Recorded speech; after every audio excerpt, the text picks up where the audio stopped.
Robert Ostertag, President of the New York State Bar Association.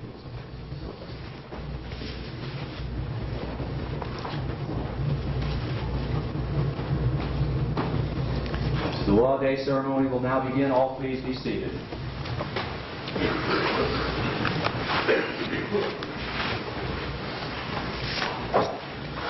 I'd like to welcome all of you here this afternoon, to thank you for coming. I'd like to acknowledge the presence of certain distinguished guests, and I know we have a great many of them here with us today. First of all, of course, we're honored by the presence of the Governor of the State of New York, the Honorable Mario Cuomo. And it's all right if you can applaud for Governor Cuomo.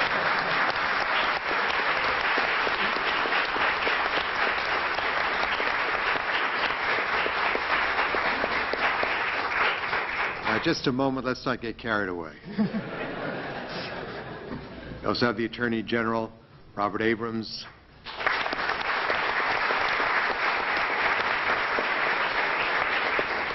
Chief Administrator of the Courts, Matthew Crossan.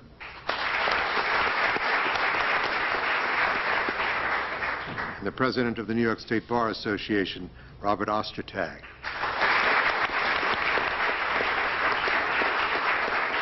I'd like to acknowledge the presence of a few others. No applause necessary here.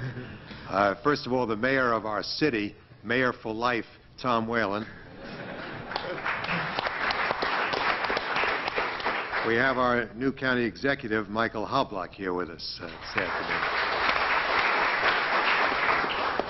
Presiding Justice of the Appellate Division 3rd Department, Leonard Weiss. And the former Presiding Justice, Frank Mahoney, is with us here. And now I will ask you to hold up your applause, please. We have the Deputy Chief Administrators, Jonathan Lippman and Joseph Traficante. We have the Presiding Judge of the Court of Claims, Donald Corbett. We have in the first row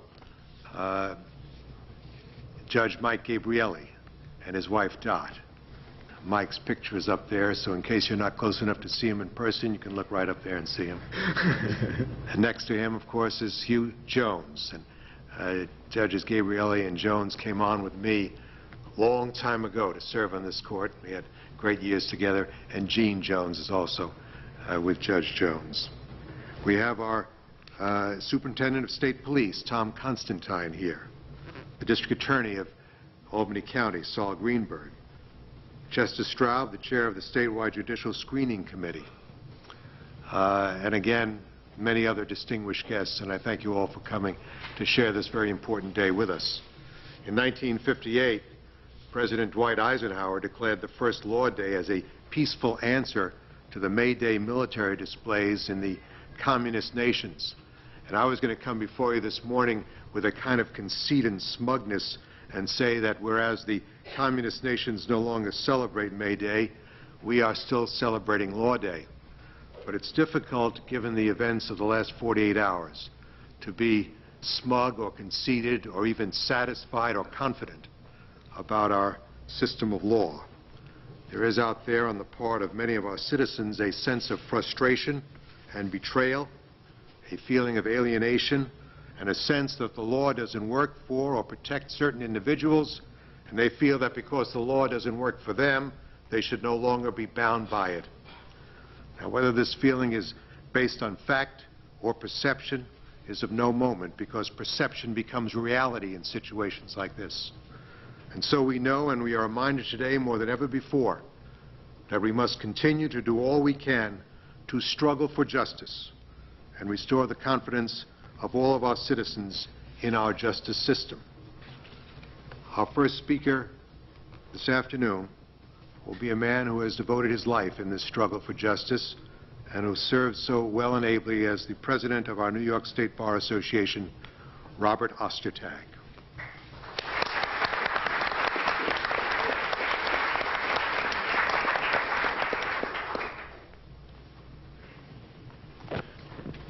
Thank you very much. It's a rare and one time in a lifetime, I suppose, privilege for me to be here today and to be able to speak with you today. And I would like to say to you that the thoughts I wish to express to you today are basically my own. They don't necessarily represent those of my New York State Bar Association. They are going to be somber thoughts. This is not a very happy week in America, but I feel they have to be said. The theme of this year's Law Day observance is struggle for justice. It's a timely topic, for as the 20th century draws to a close, we are faced in this country with a systemic struggle to provide a level of justice for all Americans, a level of justice meant to be guaranteed by the federal Constitution and by the constitutions of each of our 50 states. And I fear seriously that we are failing in that effort. One can lay the primary cause of our losing struggle not upon society, as so many like to do for virtually every problem that besets our nation, but at the doorstep, I feel, of our national and state governments, which seem uniformly to have lost sight of some of our necessary priorities. It's interesting that in less than half a century, the victors of the Great War to end tyranny struggled to survive economically, politically, and socially, while the vanquished have assumed a position of superiority in virtually all of those areas. Over the past decade, some 80% of our own nation's growth in wealth has gone to but 1% of its citizenry, the 1%, of course, that needs it the least. The gulf between our wealthy and our poor is as vast as the oceans. There is no end, it seems, to the plight of our homeless, our jobless, our sick, our ignorant, our social outcasts. And caught in the middle, as always, and supporting it all, is Richard Nixon's silent majority, which I'm afraid is fast shrinking and, like the giant condor, is not very far from the point of extinction. Many of our sick, indeed most of our sick, I assume, cannot afford medical care or the insurance necessary to pay for it. Almost all of our homeless cannot afford the cost of a bed to sleep in and must therefore harbor their bodies under cardboard and paper and trash in urban tunnels and doorways. Most of our large numbers of unemployed cannot find jobs to help feed themselves or their families. I'm told, as an example of the ripple effect, that ridership on New York City's subway system has so substantially decreased that scheduled service will itself be reduced for lack of need brought about by the city's disproportionate unemployment and commensurate reduction in commutation. Our educational system, particularly at the primary and secondary levels and in our urban areas, has become a national scandal. We are not educating our young, and we seem no longer to be competitive with the industrial nations of the world in terms of producing talent. And where can that lead us? Excuse me. And almost a century and a half after the end of our Civil War, our minorities still have not found a way to integrate fully into our society. Indeed, given the events of this past few days, it would seem that our minorities cannot anticipate equal treatment at the hands of almost all-white police patrols and from almost completely all-white juries in almost completely all-white neighborhoods. Frequently, our minorities are considered inherently inferior. There's no justice in all of that, and I'm not certain that we are, in fact, struggling very hard at this juncture to do very much about it. Our national wealth seems more and more to be absorbed not in investment for the future, but in supporting the political side of government at virtually all levels, which seems to consume our very existence in its continued growth and need for nourishment. I've read recently that the average American works almost the entire morning of every business day of the year for the rare privilege of supporting government. And as for government, it is hard these days to find an elected public servant who has not embarrassed himself by his own folly or his own peccadillos. Among the many characteristics that has set our society apart from so many others is its constitutionally based and traditional respect for the rule of law, inbred in us from the day we started in kindergarten until the day we are to die, the rule of law. Unhappily, however, the world sees us in a different light, a society run amok and out of control. Violence in our streets, guns, more non-military and non-police guns in this nation than we have families. Political and white-collar crime running into the billions of dollars for taxpayers to absorb. A badly faltered economy. And almost total lack of moral leadership from our governmental side. And yet, here at home, it is the rule of law that still seems to hold us together in peace, but even that seems to be threatened. Our judicial branches of government on both the federal and state levels are sorely pressed and receive continually declining levels of support from those responsible and best able to protect them, and from those holding the purse strings, enacting our laws, and maintaining the viability of our legal infrastructure.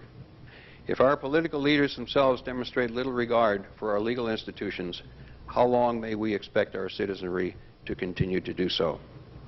Here in New York recently, we witnessed a very unfortunate struggle between our judicial branch of government, the only branch unrepresented in the budget negotiating process, and our executive and legislative branches, which over the last decade have survived rather nicely, but which have refused to nourish the judicial branch to the point that its ability to fulfill its constitutional mandate has been sorely threatened. We observed a third of our civil courts shut down for lack of adequate funding. Those most severely affected were the poor who could not gain ready access to our small claims courts. Our judges have not received an increase in salary in almost 5 years, the only full-time employees of the state known to me to be subjected to such an indignity. Could it be that our lawmakers do not consider our judges worthy?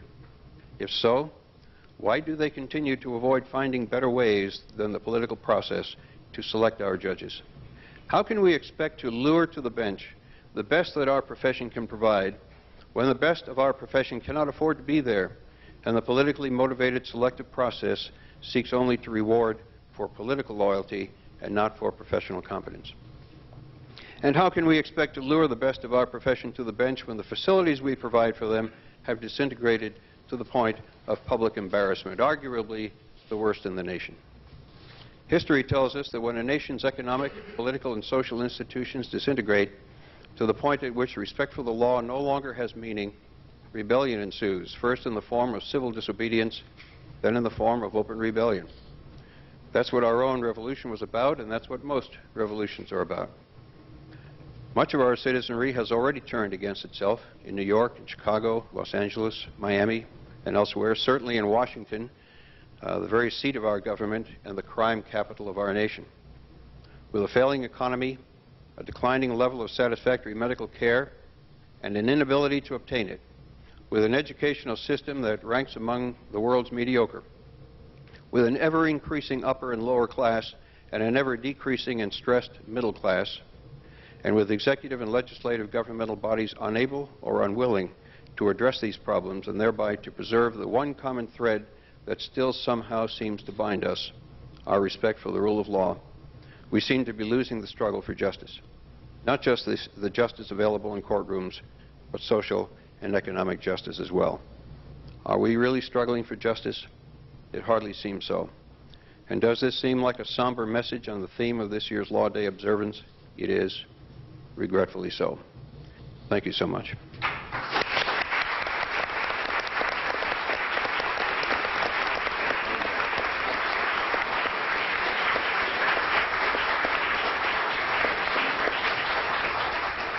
Thank you very much, President Ostertag. Our next speaker has been the Attorney General of the State of New York since 1978. Recognized by his peers as a man of outstanding accomplishments, he served as National Association of Attorneys General President. It's now my privilege to introduce to you the Honorable Robert Abrams.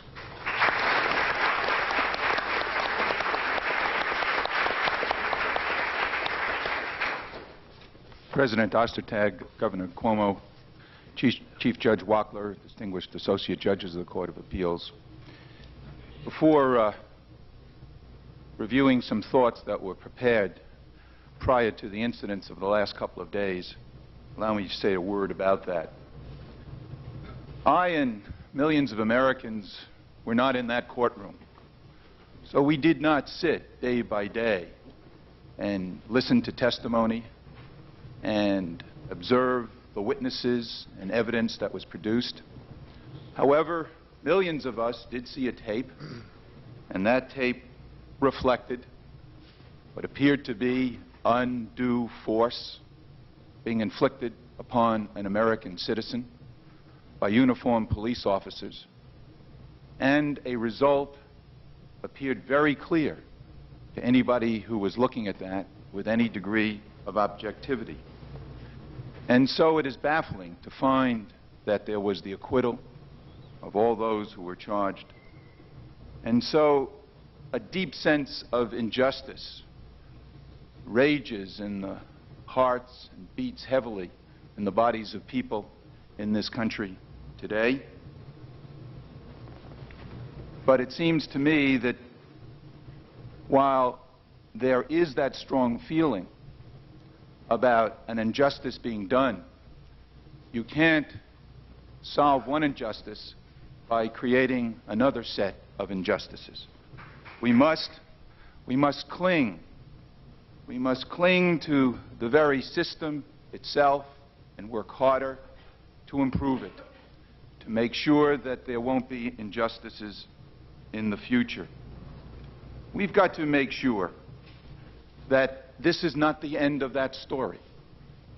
The highest officer in our land has a very heavy burden, the President of the United States. And the highest officer within the executive branch, the Attorney General of the United States, they have a heavy duty to ensure now that the federal authorities step in, that there is a federal investigation and federal prosecution as a result of that injustice. And people must realize that no matter how angry they are, they cannot take the law into their own hands, inflict enormous human damage, take the lives of others, and property damage of their fellow citizens. So these are some thoughts that occurred to me as we today struggle for a more just society and nation. We gather as well on this Law Day, celebrating a unique moment in history. We have seen around the world that democracy is on the march. Millions of people from South Africa to the states of the former Soviet Union are struggling for the kinds of democratic freedoms that citizens of this country have enjoyed for more than 2 centuries. While we can justly take pride in the role that our nation played in helping to inspire this worldwide surge of democratic reform, this is no time to rest on our own laurels and our own accomplishments. There's plenty of room for improvement in our own legal and constitutional processes and for reforms that will move us closer to the ideals of liberty and justice for all that truly inspired the founding of our nation. One area where we can and where we must do better is in the fight against crime. It does average citizens little good to know that they live in a democratic country free from political tyranny if they are afraid to walk the streets of their own communities for fear of criminal violence. The right to feel safe from victimization should be a fundamental element of the social contract of a civilized society. And in those unfortunate cases where a crime is committed, it's essential that the victims of crime be compensated for their suffering whenever possible. If we're truly going to remain a free society, we must make inroads against crime, and we must dramatically improve the way in which we treat the victims of crime. I'd like to speak today about one critical crime-fighting tool that must be used more widely if we are to succeed in reducing crime and promoting the rights of crime victims. And that is the imposition of economic sanctions against criminal offenders. Few people question the need to incarcerate violent and career criminals. But imprisonment alone is often not a sufficient deterrent against crime. It's an extremely costly option, and it frequently accomplishes little in terms of rehabilitating the criminal or providing restitution to the crime victim. We clearly need additional weapons in the fight against crime. Enhanced economic sanctions, such as fines or forfeiture of assets, can serve as an important complement to traditional law enforcement measures. Making economic sanctions an integral part of our criminal justice system will call for a reorientation in the underlying philosophy of crime and punishment that has been the central part of British and American jurisprudence for hundreds of years. Both systems have emphasized the need to punish offenses against the sovereign, first the king and then the democratic state. In our modern era, we talk about a criminal paying his debt to society, to convey a similar notion. And the most common criminal sanctions, imprisonment, and fines paid to the state reflect this philosophy, that somehow the disruption of the social order is more serious than the violation of the victim's rights or the victim's person. As a result, victims typically are not compensated through the state's criminal justice process, but are left to their own devices to pursue private actions in civil courts seeking return of their property or damages. As a result, many victims, due to fear of confronting their attackers, arduous and expensive court proceedings, or the trauma of reliving horrible experiences, never truly receive satisfaction. Historically, the disregard for the victim and the lack of emphasis on economic sanctions found in the British and American systems has not always been the rule. In many ancient cultures, restitution was inseparably linked with criminal prosecution, criminal punishment. And this was the case among the Babylonians, the Greeks, the Romans, the ancient Germanic and Hebrew tribes. The law of Moses, for example, required fourfold restitution for stolen sheep, and fivefold restitution was mandated for stolen oxen, which were considered even more useful than sheep. It was not until after the Middle Ages that the theory evolved that crime is an offense solely against the state, whose dignity alone should be vindicated through criminal punishment. Revival of restitution as a criminal sanction serves the ends of justice by offering an avenue for repairing some of the harm done by the original criminal act. It also provides a constructive way for offenders to pay their debts to society. Restitution encourages offenders to acknowledge and assume responsibility for their actions, improving the prospects that they will be rehabilitated as productive members of society. Last but not least, restitution offers a way to institutionalize our commitment to the needs and rights of crime victims, who too often feel neglected by our current approach to crime and punishment. Economic penalties that take the profit out of criminal enterprises like drug trafficking can act in a very powerful way as a deterrent against engaging in those antisocial activities in the first place. And for those offenders who don't have substantial assets to repay their victims, carefully structured work programs that channel the offender's earnings to the victim can provide a vehicle for providing compensation. While no amount of money can fully compensate the victims of violent crimes or their families for what has been done to them, having the option of imposing monetary penalties and work obligations as well as prison time can offer a way for criminals to make restitution and to take responsibility for their crimes.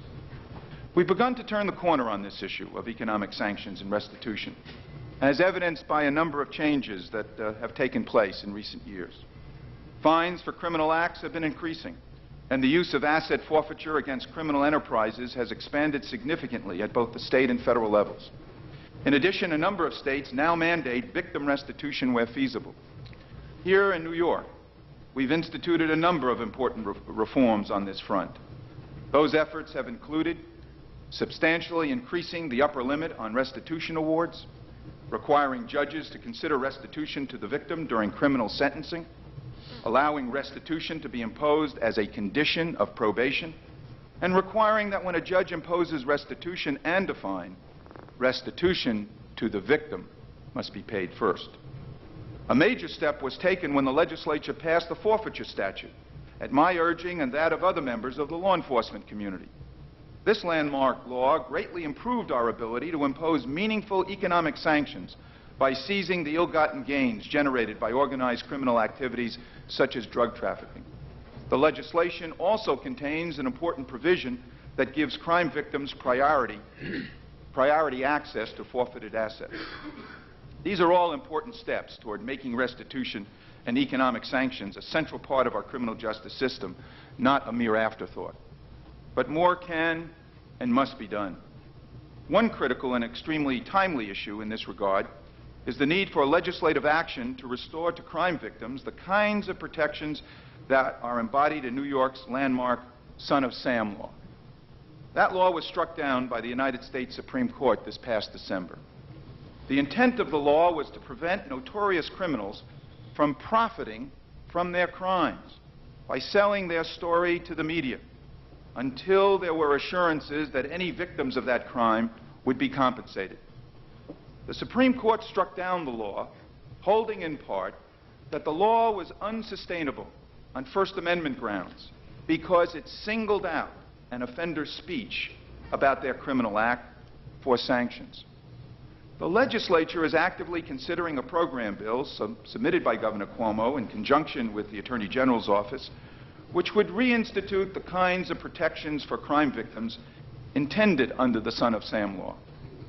This bill would achieve its end by enhancing the substantive and procedural rights of crime victims to obtain access to all assets of a convicted criminal for purposes of restitution, not just those that are related to speaking about the crime. Passage of this bill into law would send an important signal that the rights of crime victims will indeed be a priority concern of the legal and justice system in this state in the years to come. In an era of sophisticated, highly lucrative criminal enterprises and overcrowded jails and prisons, it has become increasingly difficult to convince potential offenders of the truth of the old adage that crime doesn't pay.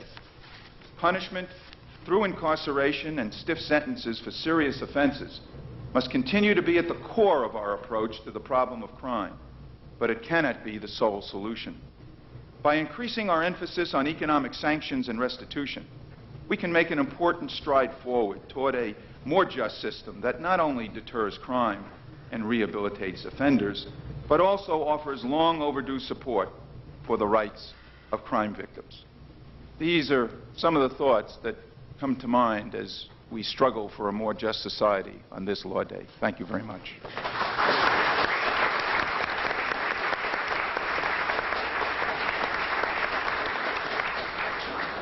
Thank you very much, Attorney General Abrams. It is now my great privilege to introduce our next speaker. He was responsible for appointing every member who now sits on this bench. And when we do exceptionally well, they refer to this as the Cuomo Court. I like that a lot. It's my great privilege at this time to introduce the Governor of the State of New York, the Honorable Mario M. Cuomo. Thank you very much. Thank you.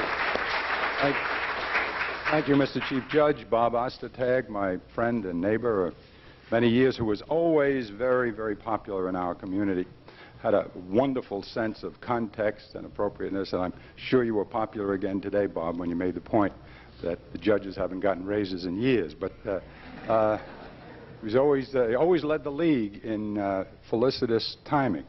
The Attorney General, Bob Abrams, all the members of the Court of Appeals, distinguished guests, I note your theme for this year, the struggle for justice.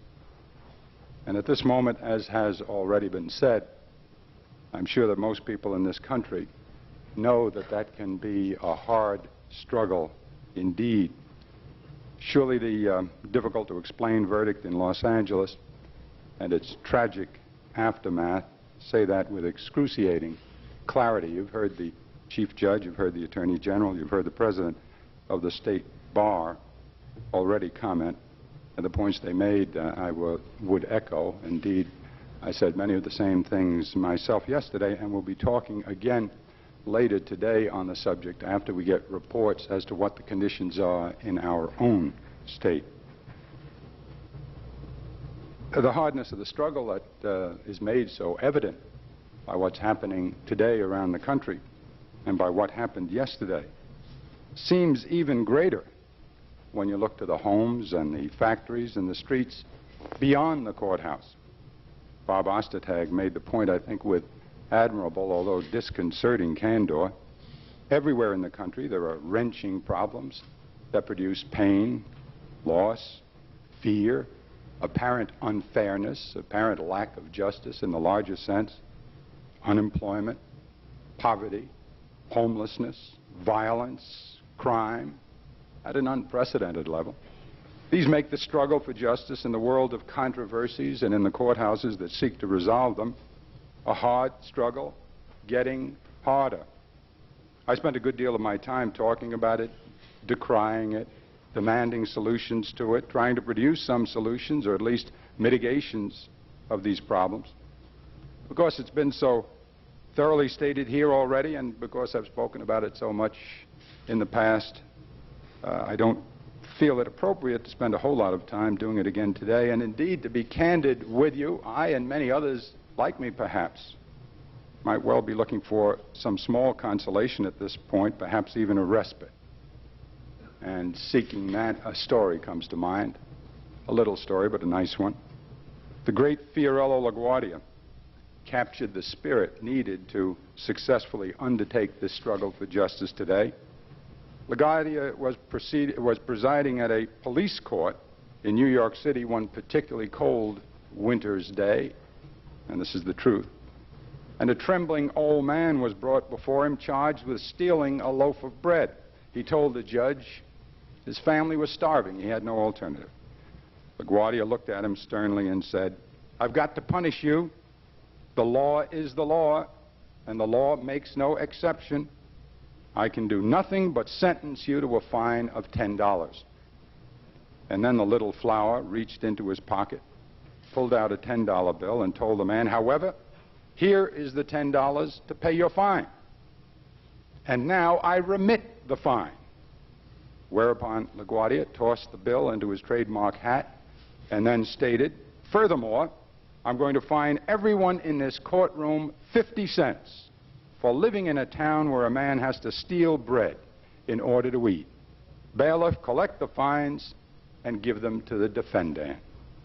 LaGuardia's hat was passed, and to the man's astonishment, he left the courtroom convicted, but with nearly $50 for his family. Now, that's a wonderful tale, one that illuminates the complexities inherent in arriving at a just result when resources are scarce, needs are great, and the law demanding. All of us gathered in this magnificent chamber, and it is that, one way or another, are involved in that complicated, challenging effort. All of us are immersed in the dynamic, unpredictable jumble of struggles, tragedies, and triumphs of human activity from which we must somehow forge something called justice. Some of us try doing it by writing laws or enacting laws designed to enhance commerce, to regulate social intercourse, or relieve human suffering. Others engage in the implementation of the statutes, searching out ways to apply them among vast populations in need.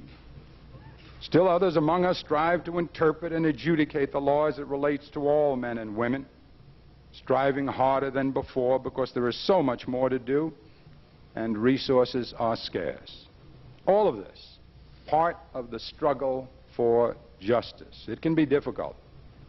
No one knows it better than I. Even in the best of times, certainly at times like this. Although we all seek the same ultimate ends, the difficulties can produce disagreements among us, and often do, often serious ones.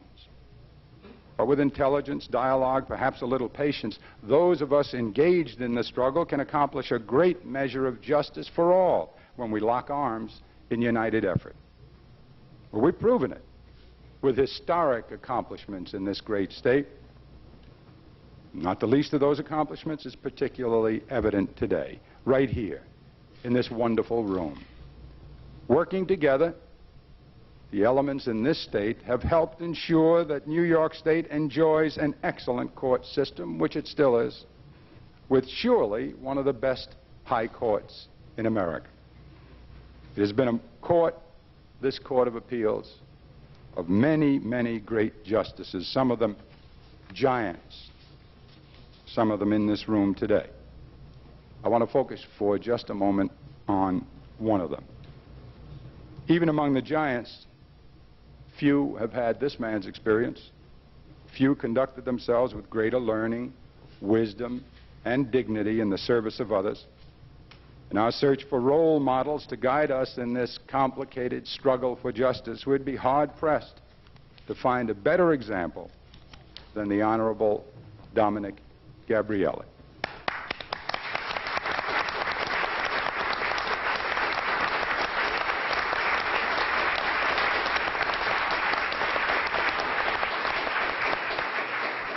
Judge Gabrielli has dedicated the greater part of his professional career to public service. His years on the Court of Appeals reflect a remarkable wisdom and insight into the proper relationship between the law, government, and social need. That wisdom was perhaps perfected at the Court of Appeals, but it was demonstrated much earlier. The judge's approach to justice was revealed many years before when he was elected Children's Court Judge in Steuben County. Some of his decisions were very difficult, but he brought to them an exquisite sense of justice. In many instances in which he had to send a child away to detention, for example, the judge did a remarkable thing. He wrote the child a personal letter explaining why he had to do it, why it was necessary to implement the law in this hard way, and why, in the end, it was probably for the child's own good. Judge Gabrielli's career soon led him beyond the children's court, but when he left it, something extraordinary began to happen. He began to receive mail, a great deal of mail, invitations to weddings, birth announcements, Christmas cards, hundreds of them over the years, and still they arrive today. The children he had to send away were turning back to him. The simple act of his taking a personal interest in a youngster facing a grim future became for many an expression of love, a profession of faith and support from a figure of authority where none had existed before in their lives. Judge Gabrielli's personal interest has borne miraculous fruit over time and is perhaps the noblest embodiment of public service engaged in the struggle for justice. Even after he left the Court of Appeals, the judge continued to serve the public ably and well. I was proud to appoint him to the Commission of Judicial Nomination, and then he served as chairman of the Third Department Judicial Screening Committee. It was my sad duty this year to accept Judge Gabrielli's resignation from both positions. He explained to me that he would love to stay on and do some more work in these capacities, but it was time for him to move on to other pursuits and perhaps a little more time with his family. No one I know has performed more excellently nor achieved more progress in the struggle for justice than this wonderful, bright, genial seeker and doer. And it's a privilege to be with him here today. So today on Law Day, it's worth pausing for a moment, perhaps, to remember the parallel examples of Fiorello LaGuardia on a cold winter's day and Dominic Gabrielli on the Children's Court in undertaking our struggle for justice. If we're inclined to be discouraged, and that would be easy today, by what we have not been able to do, let's try, maybe just for a moment, to be reinvigorated by their wonderful lives of example, instructing us on how much each of us, properly directed, is capable of accomplishing. Thank you.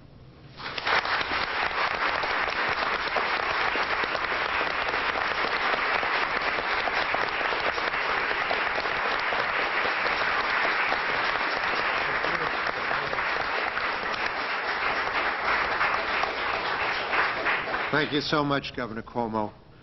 And when you honor Judge Gabrielli, you honor the very best of us, and for that we are most grateful. When we speak of the struggle for justice, we automatically think of the criminal courts. That seems to be what is in our focus most of the time, where we witness a system having a great deal of difficulty in meting out swift and certain justice to criminal defendants. Or we look to the family courts, which have been undernourished by a society which does not seem to recognize the fact that one day's delay in the life of an abused or neglected child is like 10 years' delay in the lives of any one of us.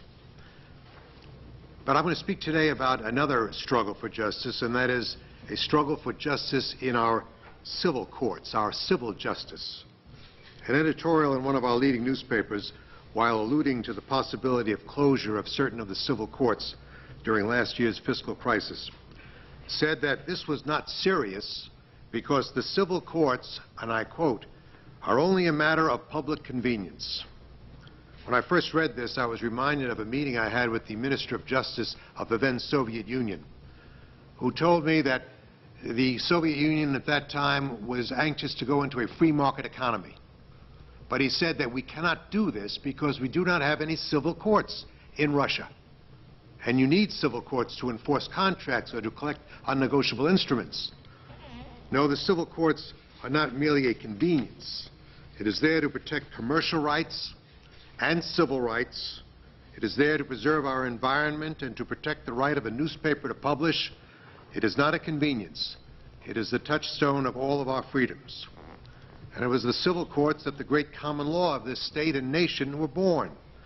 When he was chief judge of our court, Benjamin Cardozo, whose portrait graces our courtroom, wrote the landmark decision of McPherson versus Buick Motor Company. His language was instructive. He said, "Precedents drawn from the days of travel by stagecoach do not fit the conditions of travel today.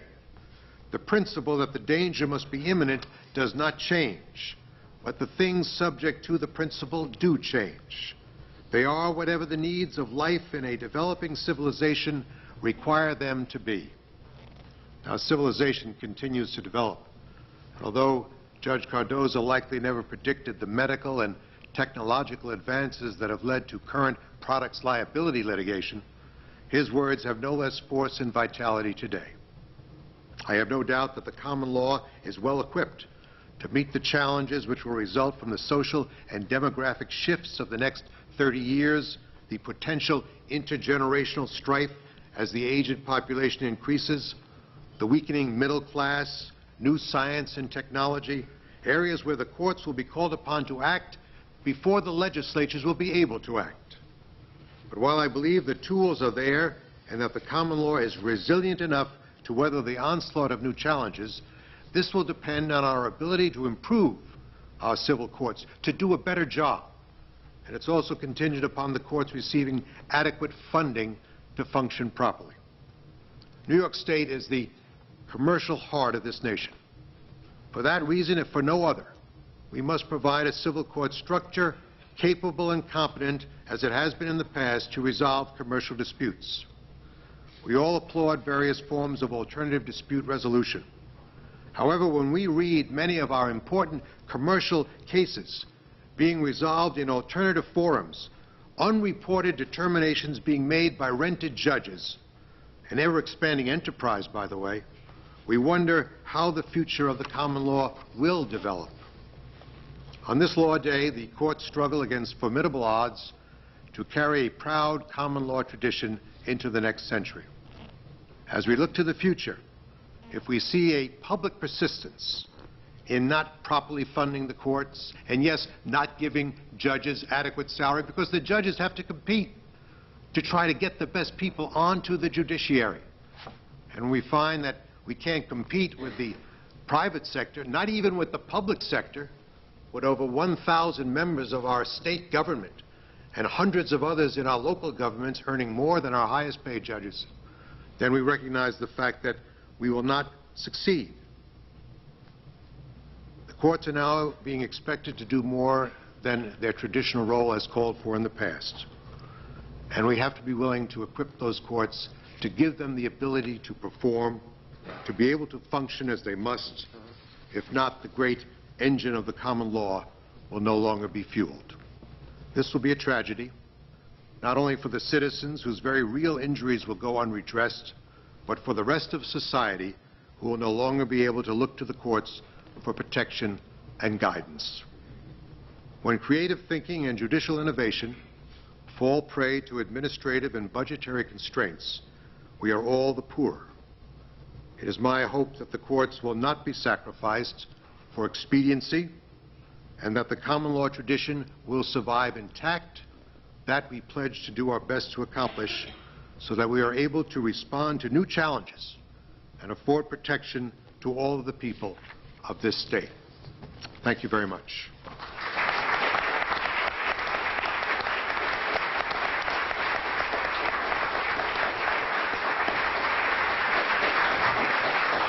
It has long been a tradition to make presentations at this time of the Merit Performance Awards. To do that, we call upon our Chief Administrator of the courts And I will recognize him at this time to make the presentations. Matt Cross.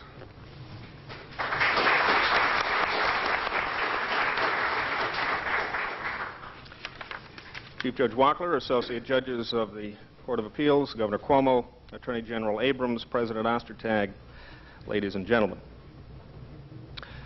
Each year on this day, we gather to celebrate our heritage as a democracy and to reflect upon the rule of law that has preserved our freedom for over 200 years. Today, we recall that throughout our history, providing equal justice to all of our people has been and still is a continuing struggle. And in doing so, it is right that we remember that our system of justice, the system in which that struggle is conducted every day, is sustained by men and women who have devoted their lives and their work to the courts in which our laws are upheld. In that spirit, the judicial branch has again chosen to present today its Merit Performance Awards for non-judicial employees. There are 4 awards to be presented in 3 categories: 1 for community service, 2 for outstanding work performance, and 1 for heroism. On behalf of the recipients and all others in the service of the courts whom they represent here today, I once again thank Chief Judge Wackler and the Associate Judges of the Court of Appeals for allowing these presentations to be part of the Court of Appeals Law Day ceremony. I would ask that Michael Grillo please step forward.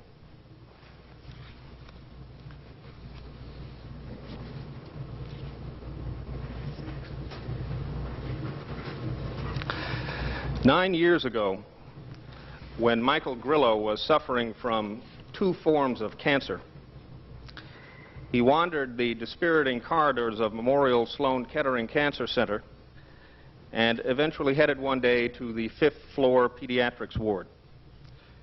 The children that he met there, themselves suffering painfully, reached out to him, offering him encouragement.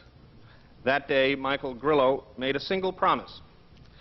He asked God to let him live, and he would come back to that pediatrics ward every Christmas for the rest of his life. Michael Grillo lived, and he has already more than fulfilled that promise. Several years ago, he founded Kids Against Cancer, a growing nonprofit organization that, among other things, conducts fundraisers to help parents of children with cancer meet their medical expenses. Kids Against Cancer also collects toys, lots and lots of toys. Last Christmas, in fact, they collected so many toys for the children at Sloan Kettering that an entire city bus was needed to hold them. When Michael Grillo delivered those toys into the hands of those grateful children, the vow he had made so many years before was once again fulfilled. I got my miracle, he said, and because of Michael Grillo, hundreds of sick and dying children have gotten miracles in their lives as well. For his tireless generosity to the suffering children of his community, we present to Michael Grillo a Merit Performance Award.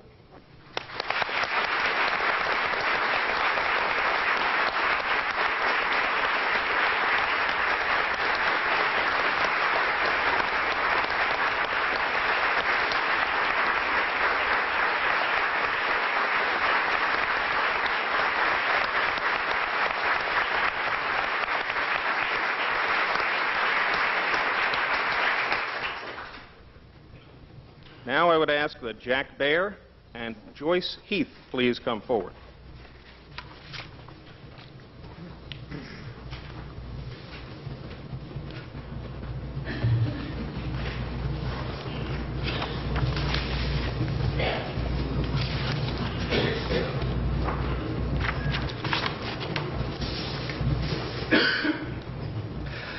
This year we have chosen to present 2 awards for outstanding performance in 2 very different workplaces.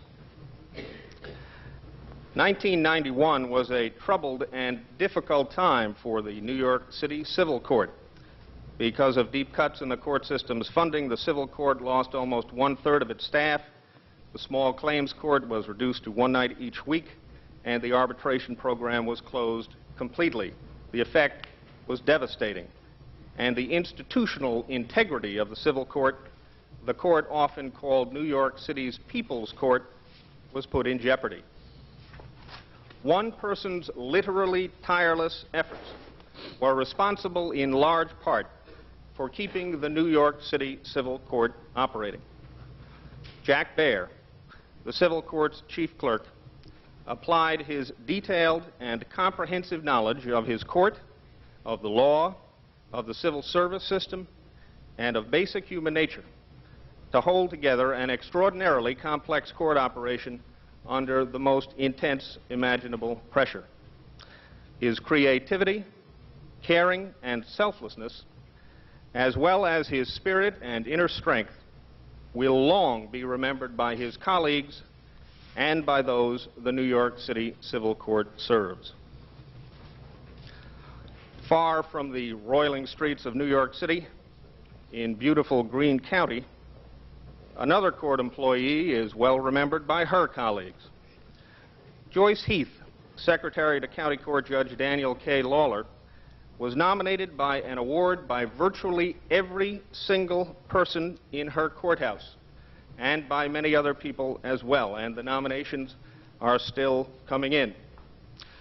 This extraordinary outpouring of respect and affection is not surprising once you know what Joyce Heath does for her court. She does everything. The Greene County Multi-Hat Court is a family court, a county court, and a surrogates court all in one.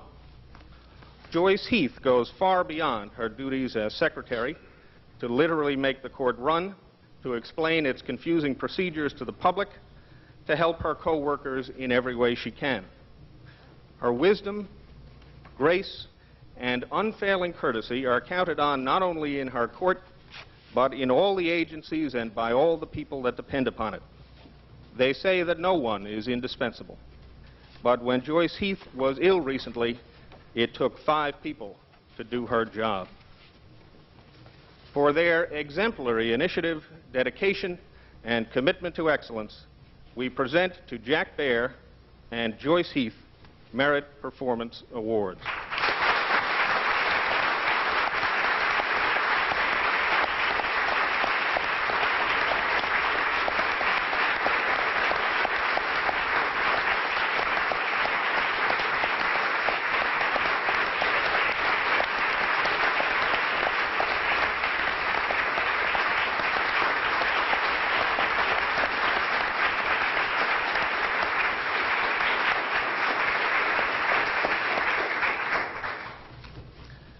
I would ask that Charles Falzone please step forward.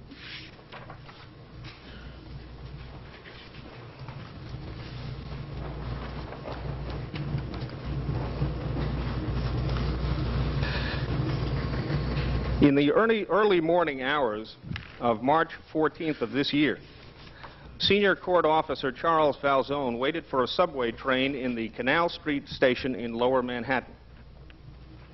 Suddenly, someone reached around his chest from the left side, and he felt what seemed to be a punch. He turned and saw a man in a dark jacket carrying a knife with an 8-inch blade. Officer Falzone had not been punched. He had been stabbed in the chest. The man attacked, and in the ensuing fight, Officer Falzone was stabbed and slashed several times. Bleeding profusely, Officer Falzone drew his revolver and fired, striking his attacker 3 times, but the struggle continued, and both officers fell to the subway tracks, the assailant wrestling for the revolver. Abruptly, the assailant stopped, apparently realizing how badly he had been wounded. He asked Officer Falzone for help. He told me not to leave him, Officer Falzone recalled later. He told me to help him. He looked scared. I asked him his name. He told me it was George. I said, "Okay, George, I'm going to get you some help.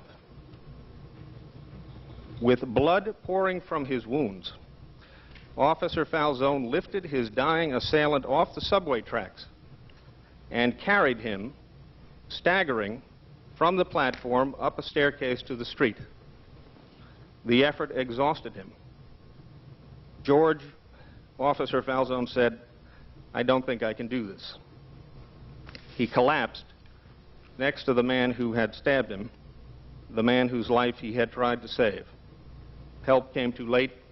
Officer Falzone's assailant died.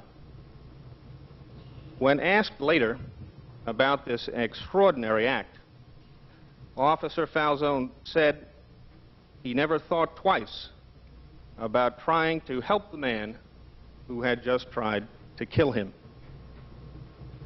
For this act of remarkable humanity and selfless courage, we present to Senior Court Officer Charles Falzone a Merit Performance Award.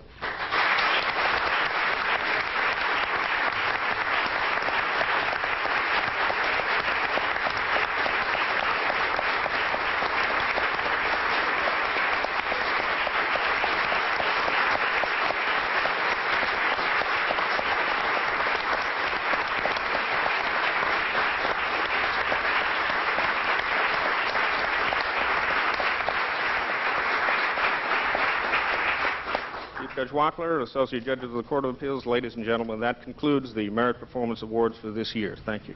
Thank you very much,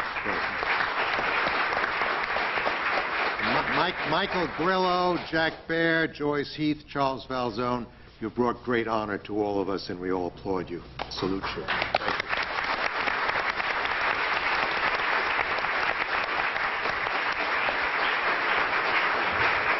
On behalf of Judge Simons, Judge Kaye, Judge Titone, Judge Hancock, and Judge Bellicosa, my associates on this bench, again, I thank you very much for being with us this afternoon.